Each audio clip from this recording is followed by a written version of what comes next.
Bonjour les voyageurs, nous allons aborder un point important concernant ma pratique de la sortie hors du corps, la paralysie du sommeil. Je vous donnerai quelques clés sur ce phénomène, à mon humble niveau, ayant été sujet à la paralysie du sommeil de façon chronique. Je vous expliquerai aussi comment les transformer en sortie hors du corps après un certain temps. Bien sûr, mes sorties hors du corps ne sont pas uniquement le fait de paralysie du sommeil, mais maintenant c'est un processus naturel qui est lié à la stase du corps biologique et qui ne provient pas justement de ce phénomène traumatique ou de ce trouble du sommeil, même si les deux sont fortement liés maintenant. Donc on va commencer tout simplement par l'explication neurophysiologique. Les sciences étudiant le cerveau et par extension le comportement de l'être humain durant le sommeil ont permis de cadrer, du moins dans leur parc de la pensée, ces troubles du sommeil. Et c'est bien, on ne peut pas avancer collectivement sans cadre et sans recherche, qu'elle soit scientifique ou autre. Pour la science, la paralysie du sommeil serait ce moment bref, se déroulant à l'endormissement ou au réveil, hypnagogique ou hypnopompique, dans lesquels la personne perd de façon temporaire sa capacité à bouger volontairement. Les seuls muscles en activité sont ceux du diaphragme et ceux des yeux. Durant la paralysie du sommeil, vous êtes complètement conscient et lucide de ce qui vous arrive. La paralysie est expliquée par un neurotransmetteur qui s'appelle la glycine et qui a pour fonction de mener le corps physique en atonie musculaire complète, afin d'éviter que le dormeur ne bouge dans tous les sens pendant un rêve. A contrario, le somnambule pourrait être ce rêveur qui, sans inhibiteur moteur, se retrouve à vadrouiller un peu partout. Je lâche ça comme ça, j'en sais absolument rien, c'est à vérifier.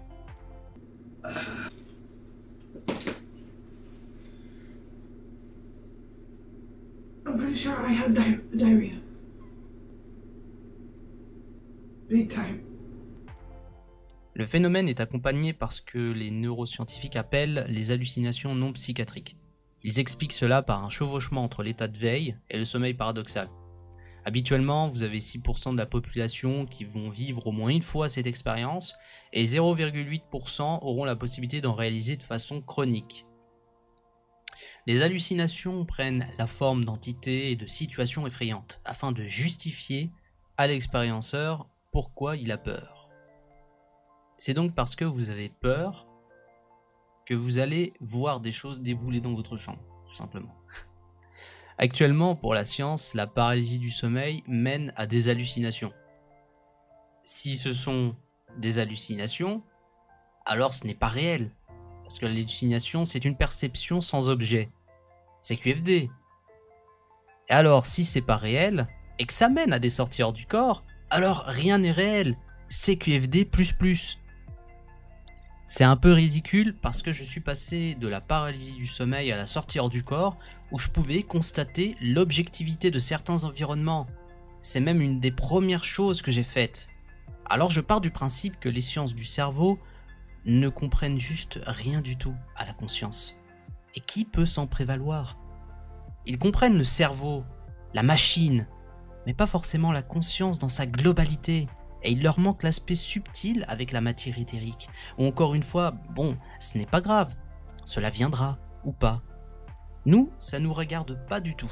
Ils font leur débat entre eux, et c'est leur travail d'ailleurs de creuser ça. Nous, on est là pour être des voyageurs, et faire avancer à notre façon le schmilblick, en apportant des témoignages pour les chercheurs un peu plus ouverts intellectuellement parce qu'il en existe, et force à eux. Voilà la limite du cadre qui est proposé. C'est pauvre, mais intéressant. Mais pauvre. Cependant, je pense quand même qu'une partie des personnes qui font des paralysies du sommeil cachent un problème de stress ou un traumatisme. Il est donc quand même important d'en parler à un spécialiste, si vous pensez que c'est le cas pour vous. Concernant le paradigme conscientiel, eh bien, étudier le cerveau c'est exquis, je sais, ce muscle est si beau et avec ses stries et ses neurotransmetteurs et ses neurones, etc. C'est vraiment intéressant à étudier et je vous invite quand même à lire en fait des livres un peu vulgarisés. Faites pas comme moi, parce que je comprends absolument rien du tout au manuel de neurophysiologie que j'ai pris. Mais je lis quand même en fait. Heureusement j'ai fait latin LV 50. J'arrive à deviner certaines choses. Mais n'hésitez pas en fait à à vous documenter sur la chose, c'est hyper intéressant. C'est hyper intéressant et puis bon, on passe moins pour des débiles quand on parle de sortir du corps, etc. quand même, c'est important. Mais cela dit, en tant qu'expérienceur, nos réflexions sont quand même à prendre en compte. Parce que quand on a fait des centaines de paralysies de sommeil depuis l'adolescence, on commence quand même à comprendre 2-3 ficelles, hein. En tout cas, plus que Jean-Billy, 60 ans, qui a vécu une fois une paralysie du sommeil dans sa vie et qui va aller voir un laboratoire du sommeil pour faire des tests, hein. Nice. Mais attention, je ne dénigre absolument pas ces laboratoires et les neuroscientifiques qui participent à ces recherches. Juste quand ils choisissent des sujets, je sais absolument pas comment ils font, mais j'espère qu'ils prennent des personnes qui font des centaines et des centaines d'expériences pour pouvoir avoir des résultats ou au moins avoir un cadre qui soit intéressant. Voilà, donc force à vous, scientifiques inconnus, anonymes, qui pensaient que le cerveau produit une conscience, vous faites un travail formidable et vous faites avancer la science. Continuez. La paralysie du sommeil est un de ces phénomènes qui m'arrive depuis longtemps, ça vous le savez, et qui est devenu normal au collège. Dans mon cas, je pense que c'est tout simplement le fractionnement du sommeil qui a été la cause des paralysies du sommeil que j'ai vécues. Et grâce à ça, j'ai pu m'entraîner sans le vouloir au Wake Up Back to Bed. La peur était bien ce qui déclenchait par contre la venue des entités, que j'avais aussi classé dans hallucination à l'époque. Hallucination pure et simple, hein. Pourtant, mon schéma mental était celui d'un New Age Boy pro-ovni qui faisait du yoga pour débloquer des pouvoirs à la X-Men, hein, c'est pour dire. J'étais un préadolescent quand même. Il aura fallu plusieurs mois pour que je me rende compte que ces hallucinations étaient très réalistes, dans le sens où un comportement complexe et une motivation semblaient animer les entités. Je pense, du coup à ce jour, que si un extra-physique est dans le coin et qu'il détecte que vous êtes en paralysie du sommeil, eh bien il va vous faire la fête pour rigoler un coup. Mais face à la peur, on a plusieurs choix. Fuir en se débattant, ne rien faire et attendre la fin, ou se battre. Ce sont des instincts humains qui sont codés dans nos corps biologiques. Je suis passé par toutes les phases, mais c'est en étant dans la bagarre que j'ai le plus avancé. Premièrement, il y avait moins d'extra-physique, je sais pas, peut-être ils aimaient pas se prendre des pains dans la gueule, et d'hallucinations, parce que ça peut être des hallucinations créées par l'environnement onirique, parce qu'en paralysie du sommeil, on est en train de construire un environnement onirique, une bulle de rêve comme dit Marc, et donc on peut carrément projeter. Enfin, c'est là que je me suis aperçu que je pouvais sortir de mon corps. Au départ, c'était un bras ou le haut du corps. Les rares fois où je sortais entièrement, c'était pour passer d'une lucidité totale en paralysie du sommeil à une lucidité médiocre, faible, voire brouillon. La sortie hors du corps était possible par ce biais, et c'était une découverte pour moi. Attention cependant, ça reste un épiphénomène, d'après Nancy Trivaletto, je suis plutôt d'accord avec elle. Ce n'est pas la paralysie du sommeil qui cause la sortie hors du corps. Et il sera complètement inutile de forcer des personnes n'ayant jamais vécu de paralysie du sommeil, de façon récurrente, à en produire. Cela sera quasiment impossible. Concentrez-vous sur les techniques de programmation, Wake Up Back to Bed, pour faire des états vibratoires, etc. Paradoxalement, en atteignant la stase du corps physique, vous serez tout de même paralysé, de toute façon, car insensible aux perceptions du corps biologique. Très vite, les peurs et les extra-physiques sont passés au second plan. Je devais cultiver la paralysie du sommeil et faire des expériences dessus. Je passais du temps sur le forum Astral Site. D'ailleurs, Kalonek, l'admin du forum à l'époque, merci pour tout ce contenu. Il faudra néanmoins attendre Mark O'Byrne pour convertir à 90% chaque paralysie du sommeil en sortie hors du corps complète et lucide. Donc voici quelques observations concernant la paralysie du sommeil d'après moi. Au niveau mécanique, je pense évidemment que la science a 100% raison dans l'état actuel de nos connaissances. Dans notre paradigme conscientiel qui n'admet pas que l'écosystème cérébral produise une conscience, on s'aperçoit que la paralysie du sommeil est un état transitoire permettant la désynchronisation de la conscience et du corps biologique, par le moyen d'un véhicule mystérieux qu'on va appeler corps de voyage au lieu de corps astral. La désynchronisation se produit lors de la stase complète du corps biologique, ce qui permet la paralysie du sommeil, on est d'accord.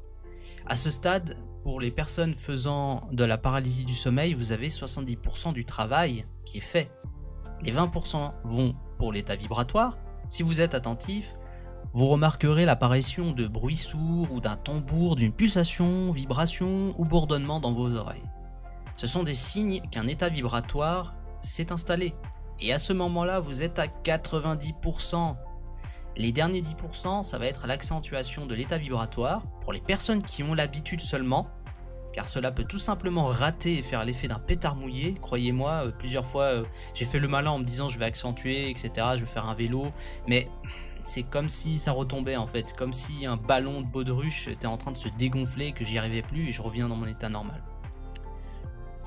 Pour les débutants, juste laissez-vous porter. Abandonnez-vous sans peur. Cet état crée une forme de légèreté menant à la désynchronisation complète et barrez-vous loin par la suite. Car d'autres phénomènes peuvent avoir lieu, dont la fameuse surcharge vitale qui bloque vos perceptions. Au niveau des dangers, s'il vous plaît, il n'y a pas de danger, d'accord, vous n'allez pas vous faire posséder ou je sais pas quoi. Ça c'est juste énervant et c'est les personnes qui ont jamais vécu ça qui en parlent. Donc bon bah écoutez, ne les écoutez pas. Voilà, comme ça c'est fait. En conclusion, la paralysie du sommeil est un phénomène qui peut faire peur et il faut des années pour comprendre que ces terreurs ne sont pas réelles. Ils sont un voile vous empêchant d'accéder à une réalité augmentée possible avec la sortie hors du corps. Et même si dans quelques cas de véritable extraphysique vous embêtent, rien ne vous interdit d'aller les boxer après la désynchronisation ou d'aller leur parler éventuellement ou mieux de vous tirer loin.